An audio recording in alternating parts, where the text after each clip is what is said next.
I ruined my own life. But the worst thing I ever did was turn the kindest man I knew into a ruthless, calculating stranger. The betrayal cost me everything, but the aftermath cost my brother-in-law his soul. Samantha, my friend, my colleague, she was a force of nature long before she had a title. Her presence wasn't about confidence. It was the quiet power of someone who had survived things that should have absolutely broken her. Everyone knew her story. It wasn't a secret. Her father had an affair, and it was Samantha who walked into that apartment, finding her mother alone, surrounded by pill bottles and liquor. That memory, that trauma, was the silent backbone of everything Samantha became. She learned young, brutally, that betrayal is not an accident. It is always a choice. So when she later took her father down, exposing him and dismantling his reputation piece by piece, it wasn't vengeance. It was a cold act of self-preservation. It was reclaiming power from the place where she once had none. I knew all of this. We talked about it for hours. And still, I crossed a line that could never, ever be undone. I had genuinely respected Jake, my fiancé. Not the exaggerated way people flatter you when they want something, but in the quiet, steady way you recognize a truly good person. Jake was thoughtful, patient, deeply loyal. He was the kind of man who stayed to help clean after a party, who truly listened without needing to talk over anyone, who looked at me like I was his entire future. At our engagement celebration, I thought we were right. I remember watching his hands shake slightly as he held the ring box, not from nerves, but from the sheer weight of his love. That memory now feels sickeningly cruel in hindsight. When the news of my affair surfaced, with his own brother, it spread faster than I could have ever prepared for. People reacted instantly. Some friends confronted me, disgust clear in their voices. Others didn't say anything at all. They just stopped responding. They stopped including me. They stopped seeing me as someone they could trust. The silence became its own kind of judgment, and I felt every single loss. But I still chose his brother. In my mind, I twisted that choice into a sacrifice, a painful exchange I convinced myself was love. I knew Jake didn't deserve the betrayal. I knew exactly what I was taking from him, but I believed love justified it anyway. I learned the hard way that a love built on harm rarely survives the weight of its own creation. The confrontation happened weeks after Samantha had already torn her father's public life to pieces. Her office was still learning how to breathe again when I walked in. The moment Samantha saw me, the entire room stilled. Conversation stopped. I opened my mouth to explain, to apologize, to soften the damage. "How long?" she asked. The question was simple, spoken quietly, but it held the full gravity of every loss she'd ever endured. I hesitated.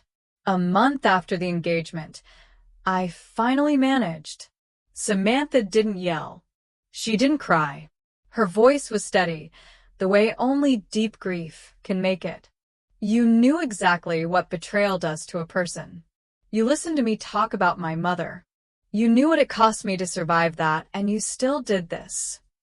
I tried to tell her I didn't mean to hurt Jake, that I never wanted things to spiral. She took a single step toward me, and the CEO and his son immediately stepped in. Not to stop a fight, but to prevent something truly irreparable. "You are not my friend," she said, the words cutting me off completely. "You ruined a good man's life because you were too afraid to face your own choices. And you will live with that." Security was called. My belongings were already packed into a cardboard box. I was escorted through the side exit, the one they use for quiet removals. No one looked at me.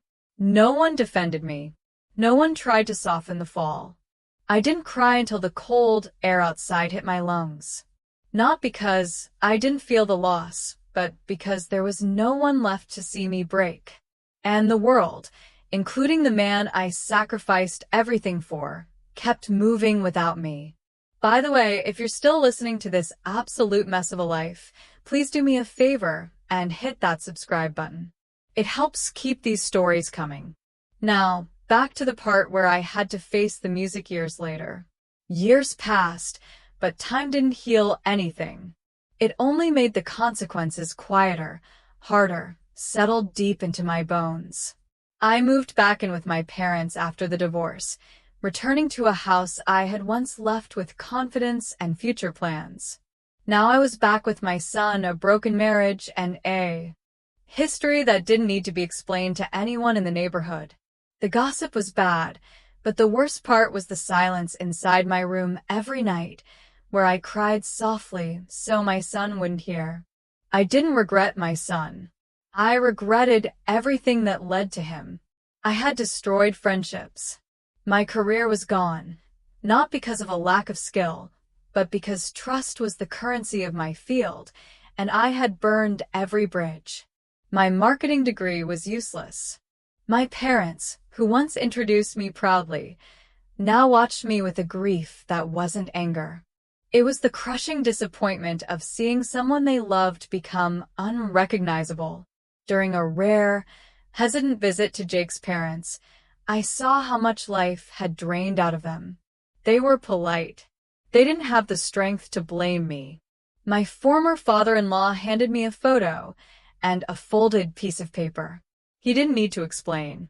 The picture was of Jake holding his new daughter. The note was simple, written without malice, but with a horrifying finality. She will know the truth. She will learn what loyalty means. I will raise her to understand the value of trust, not the illusion of it. She will not be taught the version of love I was shown. My hands shook. The tears came, fast and uncontrollable. I apologized, not expecting forgiveness, just needing to finally say the words aloud. My former father-in-law didn't scold me, but he didn't absolve me either. He simply held me as I cried, then quietly helped his wife back into the other room. I was left standing alone in the doorway. There was nothing left to fix. No path back. All I could do was survive, because living was the final, unending consequence. Jake's brother, the man I chose, he worked every single shift. Gas station mornings, delivery routes at night, filling shelves in silence. He didn't have the luxury to turn down a single hour. He and I tried to reconcile, but there was nothing left to salvage. She simply looked at him, tired in a way that sleep couldn't cure. She told him what I knew to be true. She regretted betraying Jake. She regretted choosing silence. She regretted letting guilt become decay. But she did not regret their son. He was the only thing in either of our lives untouched by shame. Every day, Jake's brother woke to the reminder of the line we had crossed. He lived in the wreckage of a choice made long ago. We once believed love would be enough, that it could survive the consequences. But love, as it turns out, is not a shield. Love is not absolution. Love does not return what betrayal burns down. He lost his brother, not to death, but to something crueler. He helped create a version of the world where his kind brother was replaced by someone who spoke with lethal precision and acted with intent. Jake simply removed himself. He became someone who learned to survive without softness, and the blame for that transformation was his to carry. During one delivery, he entered a luxury condo lobby. Marble floors, quiet elegance. He instantly recognized the couple in the lobby, seeing their perfect faces in articles. He thought it was just good branding, a perfect image. But it wasn't. He saw the way they looked at each other. The softness, the ease, the trust. He saw the kind of love that doesn't need to be justified. And in that moment, he realized what he truly lost wasn't just Jake or the family. It was the chance to ever love without guilt. He went home that night to silence, to a studio with a mattress on the floor. His mother's last words to him still echoed. She regretted siding with him. She regretted believing love was worth sacrificing loyalty for. She told him that when he confessed weeks before the wedding, it wasn't bravery, it was cruelty. His father didn't yell. He only said, "Don't come home for a while." The rest of the family followed with distance, a silent punishment that leaves no marks on the skin, only deep inside. There is no redemption arc here. Only a man living in the cold aftermath of his choices. Jake, the man who was betrayed, now held his daughter close. To the world, he was a storm, unyielding, calculating, relentless. But here, in the warm hush of their home, he was simply a man who had survived something that should have destroyed him. Years ago, his wife never imagined she would love him. When he first acquired the company she worked for, she was furious. She argued every directive, challenged every justification, confronting him in meetings others were too afraid to speak in. She thought he took pride in cutting people down.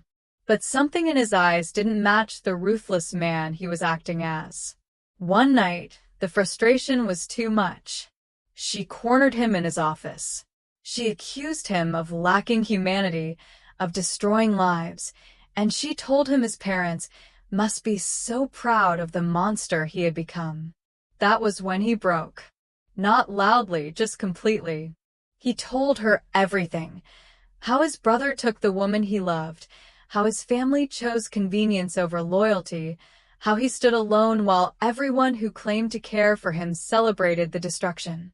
The ruthless mask fell away, and for the first time, she saw the wounded man the world had never welcomed.